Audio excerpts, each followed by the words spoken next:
Please मेरा channel subscribe करिए और घंटी का बटन भी दबा दीजिए ताकि मेरी हर आने वाली नई वीडियो का नोटिफिकेशन आपको मिल सके। अस्सलामुअलैकुम वरहमतुल्लाहि वबरकातुहू। कैसे हैं मेरे सब प्यारे प्यारे बहन भाई, सबको जुमा मुबारक। रमज़ान का पहला जुमा सबको बहुत मुबारक हो। अल्लाह पाक हम सब पर अपनी रहमतें नाज़िल फरमाए। जी हम आज बनाने जा रहे हैं आलू की क्रिस्पी टिक्की। तो उसके लिए मैंने लिए हैं जी 400 ग्राम मैंने आलू, उनको काट के मैंने बॉईल कर लिया था।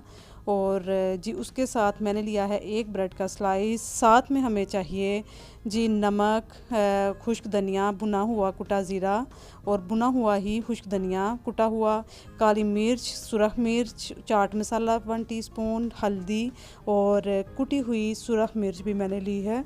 और ये सारी चीज़ें हमें चाहिए। ज़ीरा और धनिया भून के कूट लें और चाट मसाला ज़रूर ऐड करें। साथ में हमें चाहिए जी 1 अदद लेमन का जूस। ये सारी चीज़ें मैं इकट्ठी इसमें शामिल करके, बहुत सिंपल बनती है और बहुत ज़्यादा टेस्टी बनती है ये। तो इसमें मैं शामिल कर दूँगी 1 अदद लेमन का जूस। और साथ में जी इसमें हम ब्रेड को भिगो के नरम करके फिर इसमें शामिल कर देंगे। तो इसमें कुछ प्याज कोई ऐसी चीज़ नहीं जाती, लेकिन फिर भी इसका टेस्ट बहुत ज़्यादा अच्छा होता है। ट्राई करें ज़रूर और फीडबैक दें। तो जी इसमें देखिए मैंने ब्रेड को भिगो के उसको अच्छी तरह से उसका पानी निकाल के फिर उसको पतला पतला सा करके मैंने इसमें डाल दिया। अब इसको मैं हाथ से अच्छे तरीके से मैश कर लूँगी और जी इसको फिर हम अच्छे तरीके से मसलेंगे आलूओं को, ताकि इनमें कुछ पीसीज ना रह जाएं। जी ये मैंने डाल दिया है 2.5 टेबल स्पून चावल का आटा, क्योंकि हमें इसमें कुछ भी अंडा या कुछ भी नहीं चाहिए, बेसन वगैरह इसकी कोटिंग के लिए। ये चावल के आटे से ही इसकी बहुत अच्छी सी बाइंडिंग हो जाएगी। और इसको फ्राई भी क्रिस्पी भी इसी चीज़ से जो है ना हम करेंगे आलू की टिक्की को। इसको अच्छे तरीके से मसल लें। और जी ये देखिए अब मैं आहिस्ता आहिस्ता से इसको मसलती जा रही हूँ। कोशिश करें इसमें पीसीज ना रहें।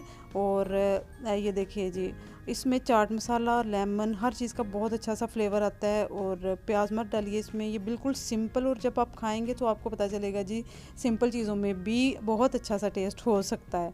तो आप सबका रमज़ान कैसा जा रहा है जी? अल्लाह पाक हम सबको अपने हिफ्ज़ अमान में रखे और इस रमज़ान के महीने की बरकतें रहमतें नाज़िल फरमाए हम सब के ऊपर। जी मैंने ये एक ग्रीन चिल्ली काट के डाल दी है। ये जी आप जितनी चाहें आप उतनी डाल सकते हैं, स्किप भी कर सकते हैं, आपकी बिल्कुल आपकी मर्ज़ी है जी। और ये मैंने डाल दिया है हरा धनिया थोड़ा सा बारीक काट के।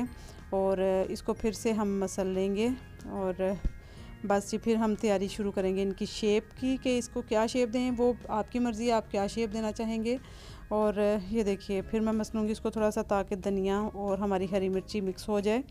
तो हरी मिर्ची का भी मज़ा आ रहा था। कोशिश करें जो ज़्यादा तेज़ ना हो वो हरी मिर्ची डालें, उसका फ्लेवर भी अच्छा होता है और तेज़ी भी नहीं होती उसमें। तो अब हम स्टार्ट करेंगे जी इसकी शेप करना इसको। और ये देखिए जी आप, मैंने इसको दिया था स्क्वायर शेप, आप राउंड कबाब कुछ भी आप जैसा चाहें आप इसको शेप दे सकते हैं। और अगर ज़्यादा क्रिस्पी करना चाहते हैं तो इसको आप राउंड शेप दें। तो जी ये देखें इसको मैं इस तरह से स्क्वायर शेप दूंगी, स्क्वायर आलू की टिक्की जी। और ये बिल्कुल ऐसा लग रहा था जैसे बाहर से मिलती है ना, कॉलेज वगैरह में हम खाते थे टिक्की नान, टिक्की रोटी, हम स्कूल में, वैसा इसका टेस्ट आ रहा था, बहुत अच्छी लग रही थी। और ये देखें जी हो रही हैं हमारी आलू की टिक्कियाँ, स्क्वायर टिक्कियाँ नहीं, आलू के स्क्वायर रेडी हो रहे हैं। तो अब आहिस्ता आहिस्ता हम ये सारे रेडी कर लेंगे।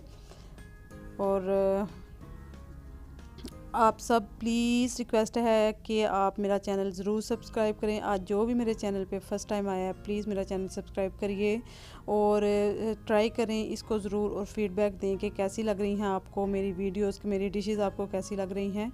तो ये देखें जी हमारी बस ऐसे ही आप शेप देते जाइए। बाद में मैंने इनको नाइफ़ की मदद से इनको बिल्कुल सीधा सीधा सा शेप दे लिया था एक दफ़ा।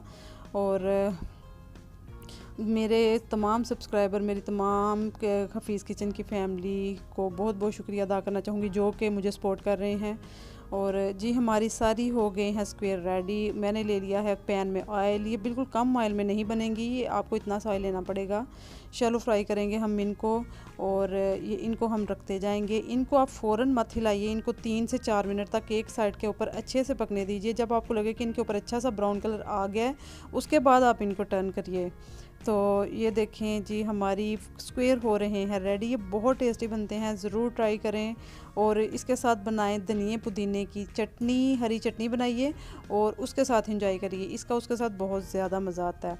सही ट्रेडिशनल वाला जो टेस्ट होता है ना, वो आता है आपको धनिए पुदीने के साथ। हर चीज़ के साथ हम केचप तो यूज़ नहीं कर सकते। हाँ, केचप लवर्स हैं जो वो यूज़ कर सकते हैं। ये देखिए जी, कितना खूबसूरत सा कलर आ गया बगैर अंडे के, बगैर किसी मैदे के। और आप इस तरह के बनाइए, राउंड करिए, स्क्वायर करिए, जो भी करिए, लेकिन टेस्ट तो एक जैसा ही रहेगा इसका। तो और ये क्रिस्पी भी बहुत अच्छी सी बनी थी। और इसी तरह से हम अपने सारी आलू के स्क्वायर रेडी कर लेंगे। और आप ज़रूर इसको इफ्तार में ट्राई करिए। दुआओं में मुझे भी याद रखें। अल्लाह पाक आप सबको भी बहुत खुशियाँ दे और रमज़ान के महीने में हमें पूरे तरीके से इबादत करने की और अपने पुराने गुनाहों की भी अच्छे तरीके से माफ़ी मांगने की और आने वाली ज़िंदगी में गुनाहों से बाज रहने की अल्लाह पाक हमें तौफीक दे। एक दूसरे को दुआओं में ज़रूर याद रखा करें। जी, ये देखें जी, हमारी आलू की टिक्की हो गई है रेडी। और ये बहुत अच्छी क्रिस्पी सी बनी थी। है आवाज़ नहीं मैं दे पाई इसको। और ये देखें अंदर से बहुत सॉफ्ट। और ये देखिए ये क्रिस्पी आलू की टिक्की मैं इमली की चटनी के साथ इसको खाने लगी हूँ। ये इफ्तारी के बाद किया। वैसे आप ये मत सोचिएगा मेरा रोज़ा नहीं था। खुश रहिए, आबाद रहिए। ओके, अल्लाह हाफिज़।